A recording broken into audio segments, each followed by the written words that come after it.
This little video is about using colors in your portrait photography.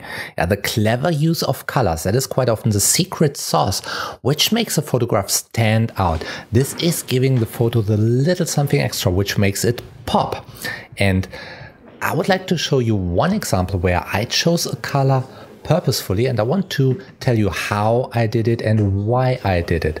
In order to make something stand out in the photo, we typically use complementary colors. A complementary color for the background and for the subject in the foreground. Well, complementary colors are traditionally something like red and green, or purple and yellow, or blue and orange. And this simply means that in the color wheel, they are laying at the opposite sides of the color wheel. These are the complementary colors.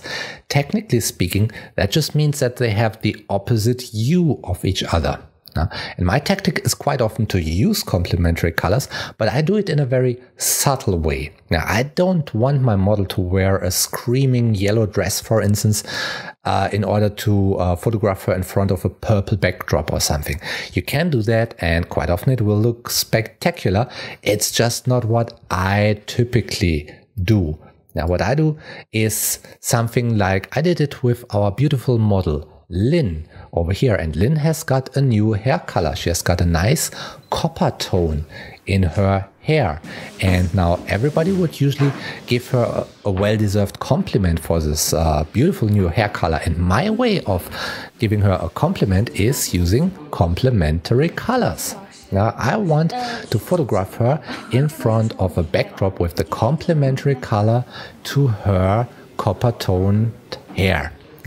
Now, how do we do that? First of all, what is complementary to copper in the color wheel? Well, copper would be a pretty dark orange red tone with not a lot of saturation, and the opposite color would be an aqua tone, something like green with a lot of blue. Now, if we are in the studio, I typically don't have an aqua-colored backdrop, and the model doesn't have aqua-colored clothes and nothing. So how do we do it? Well, I just have her wearing neutral gray clothes, and I photograph her on a white backdrop. Now, I don't put any light into the backdrop so that the whole thing is falling gray. In essence, I'm photographing her in gray clothes on a gray backdrop. Why do I do that? Well, because now it's very easy to isolate the picture of the model from this gray backdrop. The cuts are very clear. This is very easy to do in Photoshop, and because I'm lazy, I'm just giving these images to a retouching service. In this case, it was Mr. Clipping, and I just asked them to isolate the photo, to isolate the subject from the backdrop. And because I made it very easy for them by photographing her on light gray, they deliver a wonderful result, a wonderfully isolated photo which got a layer mask. And when I activate the layer mask, when I enable the layer mask, then boom, the gray backdrop is gone. What I can now do in Photoshop is I can add a new layer to the image, pull it underneath the model, and now I can fill the layer with whatever color I want, for instance, an aqua tone. Now, how do I find an aqua tone which I want? I can just choose one, but I can also do it like this. I use the color picker to pick her hair tone. Then I open this color in Photoshop, and it got a hue of 12. Now, on a 360-degree wheel in the color model, the opposite of 12 would be 180 degrees away, which is 192 degrees, right? So I go for 192 degrees hue, and that is a really deep aqua tone. Now, that is much too dark for me for the background. I don't like that, so I pump up the brightness to, let's say, 90. Now, I just choose one. Then it's pretty screaming, it's pretty saturated.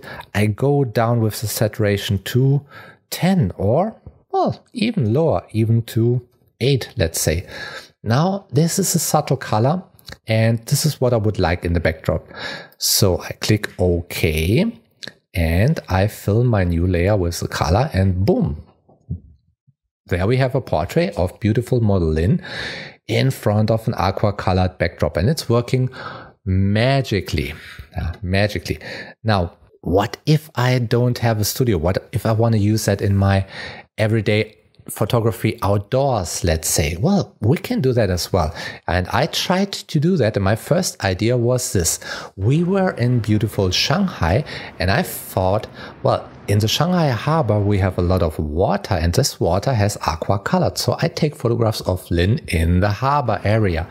And while this might work, it wasn't ideal for me because the color of the water is not really filling the frame in a dominant way. So we went on, and what I found all of a sudden was this beautiful old wall with this aqua colored patina in it. It's not looking really intriguing, and these are the moments when you look to your team and say, wow, let's take some photos at this old wall over there, and everybody is looking at you like, oh, are you serious about that old wall? But well, nevertheless, just do it. I just did it, and I think it worked magically. Why? Because I was using a flash, and I was filling my subject a bit with flashlight, which gave me pretty nicely saturated photos of her in front of the wall.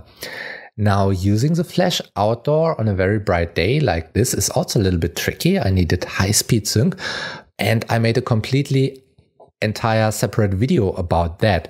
But what's simply important for you is make your subject popping out, use a bit of flash or a reflector or something which gives her light, and find some background which has got the complementary color. And you don't need to be exact. You don't need to meter the color with a colorimeter or something in any way. It just needs to be, how to say that, a near match, let's say. Yeah, something which goes into that direction.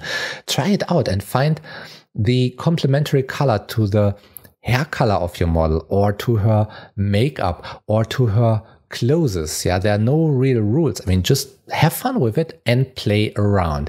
This is what I would like you to do. For that, I wish you good light.